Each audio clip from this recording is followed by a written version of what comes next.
Bonjour chères lectrices, chers lecteurs fidèles du Corbeau News Centrafrique. Gisèle Moloma est là, comme toujours, pour décrypter l'actualité avec vous et mettre en lumière ce qui se cache derrière les discours officiels. Et je suis ravie d'être accompagnée aujourd'hui par ma brillante collègue Clarisse Betty. Bonjour Clarisse Betty, nous allons nous pencher sur les déclarations pour le moins audacieuses de Dimitri Podolski concernant les actions de Wagner en Centrafrique.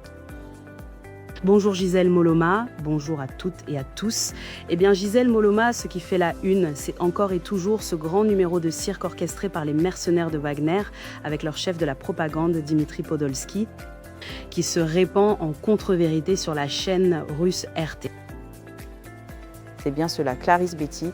L'article du CNC débute en nous rappelant qu'en mi-février 2026, ce Dimitri Podolski a eu l'audace de s'exprimer sur RT, cette télévision de propagande russe, pour, je cite, glorifier le bilan de Wagner en RCA. Il nous parle d'industrie, d'humanitaire, de développement, de grands mots vraiment. Mais la réalité, Clarisse Betty, c'est zéro clinique, zéro usine et surtout beaucoup de vodka frelaté pour empoisonner notre jeunesse centrafricaine. Zéro clinique, zéro usine, Gisèle Moloma, c'est le point essentiel. Ce monsieur Podolski, qui se présente comme un conseiller auprès de l'empereur Faustin Archange Touadéra, a donné cette interview où il évoque un travail humanitaire des instructeurs russes, mais sans jamais le moindre détail, sans la moindre preuve. C'est le flou artistique habituel, la marque de fabrique de cette propagande russe qui nous prend pour des imbéciles. Exactement, Clarisse Betty. Il déclare notamment « Nos activités couvrent un large éventail de domaines, pas seulement militaires. En plus, nous menons un travail humanitaire et coopérons étroitement avec la maison russe. Les instructeurs russes sont impliqués pratiquement dans tous les domaines, mais notre priorité est le domaine militaire. » Et il ajoute « La Russie entreprend des actions plus larges, que ce soit dans le domaine militaire, mais aussi dans celui de l'industrie, de la formation, du social, du développement du pays dans son ensemble. » Industrie, formation, social, développement. Oh là là, Gisèle Moloma, on nous sert un discours si pompeux qu'on croirait entendre un programme électoral. Sauf que derrière ces mots ronflants, il n'y a pas un seul fait réel, pas un seul chiffre vérifiable, et pour cause, la réalité sur le terrain contredit absolument chacune de ces affirmations. C'est une insulte à l'intelligence des Centrafricains. Une insulte, Clarisse Betty, et une supercherie. Quand Dimitri Podolski cite la maison russe comme partenaire humanitaire, il faut vraiment éclaircir ce qu'est cet organisme. Il s'agit en réalité d'un centre culturel russe à Bangui dont la fonction principale est de diffuser des films et des événements pro-russes, de recruter des sympathisants et de façonner l'opinion publique centrafricaine en faveur de Moscou.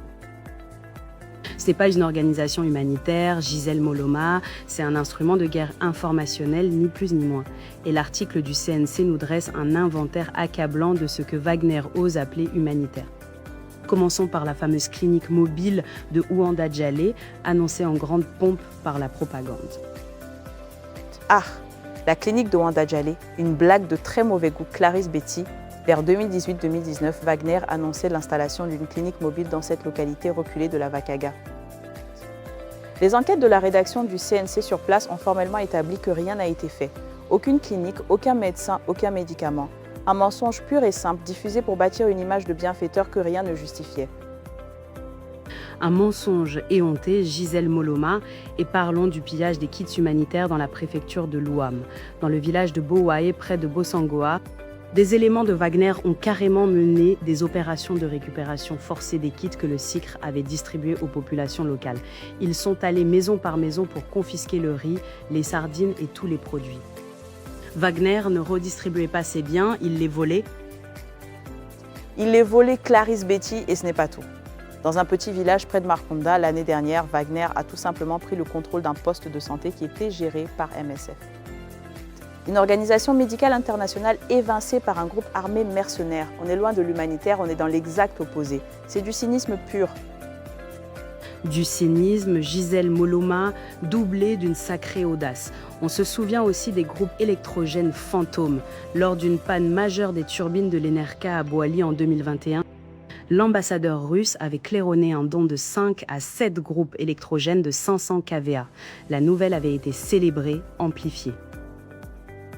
Et la surprise, Clarisse Betty, c'est que l'Enerca elle-même a dû publier un démenti. Aucun groupe électrogène n'a jamais été reçu. Wagner avait tout simplement menti avec l'ambassadeur comme porte-voix. C'est ça, leur mode opératoire, de la poudre aux yeux pour cacher le vide abyssal de leurs actions concrètes. La poudre aux yeux, Gisèle Moloma, c'est leur spécialité. On se rappelle aussi de la remise des médicaments antirétroviraux. Une dizaine de cartons à peine et une cérémonie organisée à la Cité des chefs d'État en présence du dictateur Faustin, du Premier ministre, du ministre de la Santé et du corps diplomatique. La mise en scène était totale, Clarisse Betty, le tapage médiatique international pour une quantité de médicaments dérisoires. C'est le ratio Wagner. Un minimum d'aide réelle pour un maximum de propagande. C'est une farce, ni plus ni moins. Une farce coûteuse et humiliante pour les Centrafricains, Gisèle Moloma. Et n'oublions pas les ballons de football à kilomètre 5. Il y a quelques années, Wagner a distribué des ballons aux enfants du 3e arrondissement de Bangui. Des photos diffusées, commentées. C'est l'une des rares actions qu'ils peuvent revendiquer. Des ballons dans un quartier que leurs propres éléments ciblent par ailleurs pour intimider et surveiller les populations civiles. C'est à se tordre de rire. Si ce n'était pas aussi tragique. C'est lamentable, Clarisse Betty. Et pour couronner le tout, les forages commerciaux déguisés en dons. L'ambassadeur russe, toujours sur RT, a présenté des forages d'eau comme une action humanitaire. La réalité, c'est une entreprise commerciale de Wagner qui facture entre 200 000 et 500 000 francs CFA par forage aux particuliers. Une activité lucrative rebaptisée aide au développement pour les caméras. On nous prend vraiment pour des idiots? On nous prend pour des idiots, Gisèle Moloma, et c'est inacceptable. Dimitri Podolski parle d'industrie. Alors voyons ce que Wagner a réellement produit sur le territoire centrafricain. Il y a Africa Tylor, une boisson alcoolisée fabriquée en mélangeant de la vodka avec de l'eau et divers additifs douteux, conditionnée localement et présentée comme une production industrielle nationale. Et n'oublions pas le tristement célèbre Wanawa, Clarisse Betty, de l'alcool frelaté vendu dans des sachets plastiques à 50 ou 100 francs CFA, titrant jusqu'à 80 à 90 degrés d'alcool pur. Alors que le gouvernement centrafricain avait interdit l'importation de ce type de produit, Wagner a simplement relocalisé la production sur le territoire national, contournant allègrement la loi. Ce produit est extrêmement dangereux. Gisèle Moloma, directement responsable de nombreux accidents de la route, notamment parmi les conducteurs de taxi-moto qui en consomment tout au long de la journée. C'est cela, l'industrie de Wagner en RCA, empoisonner la jeunesse et les chauffeurs. C'est un bilan qui devrait faire honte à l'empereur Faustin Archange Touadéra et à ses complices. Un bilan honteux, Clarisse Betty. Les propos de Dimitri Podolski sur RT ne sont pas de simples erreurs ou des exagérations maladroites. Ils s'inscrivent dans une stratégie calculée, utiliser des actions symboliques, réelles ou purement inventées. Pour construire une image de bienfaiteur et tenter de contrebalancer les accusations de massacre, de pillage et de violation des droits humains qui pèsent lourdement sur Wagner en RCA. C'est une tentative grossière de blanchiment d'image. Gisèle Moloma, confisquer le riz des pauvres à Boaé, chasser MSF d'un poste de santé à Markunda, annoncer une clinique à Wanda Djallé qui n'existera jamais. Inonder le pays d'alcool frelaté, voilà le vrai bilan industriel et humanitaire de Wagner en République centrafricaine. Un fiasco total, une manipulation éhontée. Un tableau édifiant, n'est-ce pas, Clarisse Betty?